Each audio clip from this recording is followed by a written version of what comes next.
欢迎收听1月26号的迦南之声，我是诗谦牧师，平安。我们今天要来分享的是约书亚记的6章12到14节。约书亚记6章12到14节。有人说，你知道每天进步 0.1， 1年后会进步多少吗？那你知道，如果你每天只要退步 0.1， 1年后可以退步多少呢？其实这些答案呢，如果是数据的话，只要上网搜寻，可能搜寻引擎连 0.1 秒都不用就可以找到答案哦。大家可以搜寻看看。但人生的有些答案，只有在恩典的时间里面才能够明白。在今天的经文当中，短短的3节，却经历了6天之久，而且这6天啊，都做一样的事情。约书亚所带领的以色列军队，领受上帝的吩咐，他们起来攻打耶利哥城。只是上帝的方法很特别，他们没有拿这些刀剑来备战，而是按着上帝的吩咐排出上帝要的队形。当然这当中有拿兵器啦，可是不是拿起来打仗的，而是上帝要他们排出这个队形之后，他们每天都要绕耶利哥城1圈，然后就回到他们的营地了。这就是他们征战的方式。接着在今天的经文里面，第1天，这些祭司抬着耶和华的约柜，然后7个祭司拿7个羊角，在耶和华的约柜前时常行走吹角。带兵器的呢，在他们前面走，后队随着耶和华的约柜行。祭司一面走一面吹。第2日，众人把城绕了1次，就回营里去了。前面的经文其实已经有这个第1日，这是第2日。然后从第2天开始，第3天、第4天、第5天、第6天，前6天都一样，第7天其实也一样，只不过第7天绕比较多圈，而且在第7天要做其他的事情。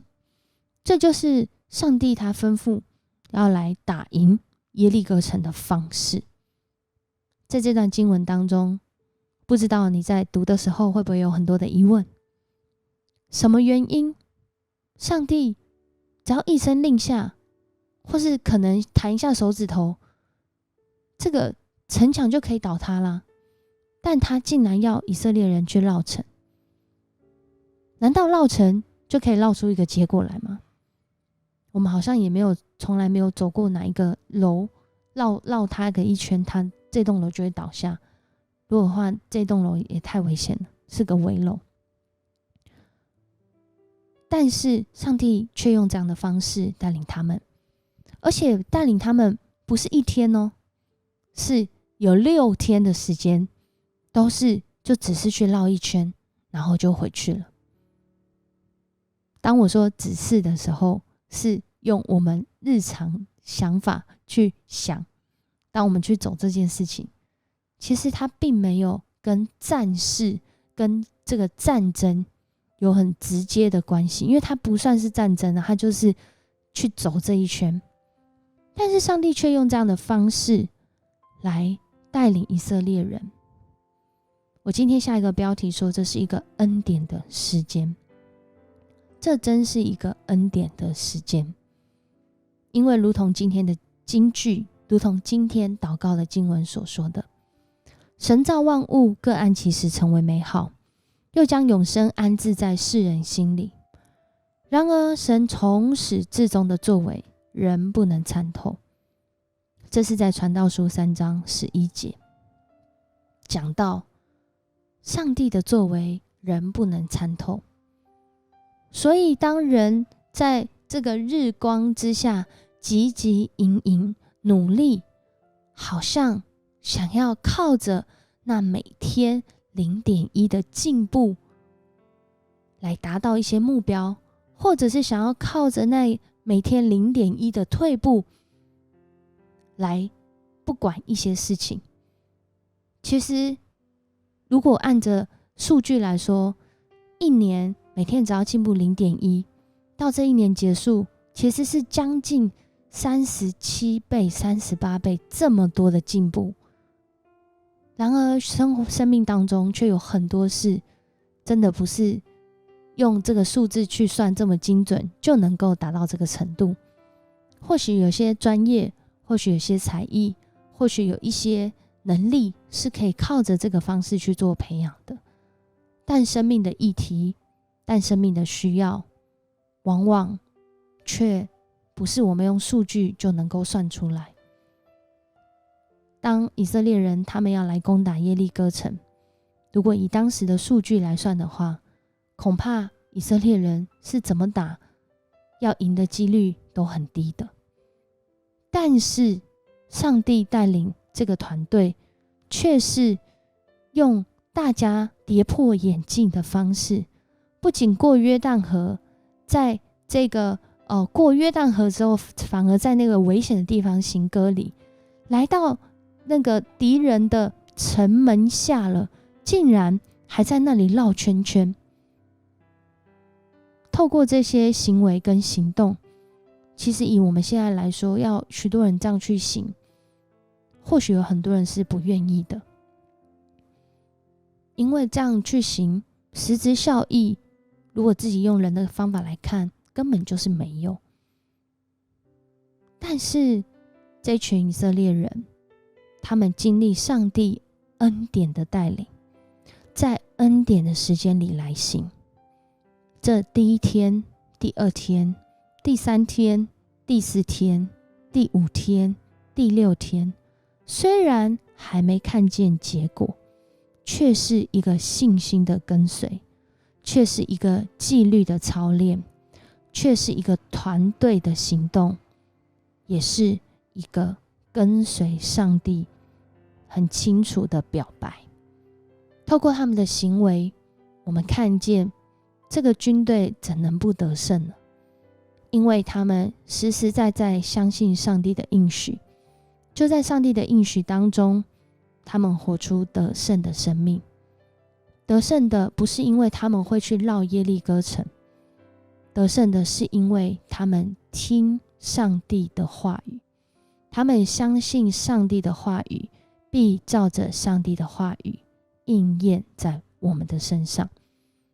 谢谢上帝让我们有他的话语，每一天当我们一起圣经共读，当我们一起 RPG， 当我们一起来思想上帝话的时候，在这恩典的时间里面，我们要如何看待和经营呢？我相信我们在不同的行业，或者是不同的地方，在工作，在读书，在学习，在转换跑道，在准备过年，上帝的心意在恩典的时间里面都是大有赐福的。愿我们一起来领受，我们一起来祷告。爱我们的天父，我们向你献上感谢。你创造世间万物，各按其实成为美好。主啊，你又将那个渴慕永恒、渴慕不变的爱、渴慕信实、渴慕公义的生命放在我们当中。然而你从始至终的作为，我们真是要说，主啊，我们很多的时候真是不明白，甚至很多时候我们是错的，因为我们的眼光太狭隘，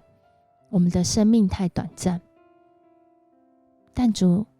你仍然拣选我们，你让我们成为你的军队，你让我们有机会来跟随你，你让我们在日常的时间里，虽然看似做类似的事情，却在这其中可以有被扩张生命，被扩张眼界，甚至扩张我们爱人的能力。谢谢你与我们同在，始终使用我们。我们恳求主你也来带领我们，更多的定义要来跟随你，让我们有这样的意志，有这样的决定，更是有这样的行动。谢谢你与我们同在，我们这样祷告，奉主耶稣的名求，阿们。谢谢你收听今天的迦南之声，愿上帝赐福你，让你经营你恩典的时间，充满神迹奇事，也充满从上帝来的喜乐和能力。我是世谦牧师，我们下次见。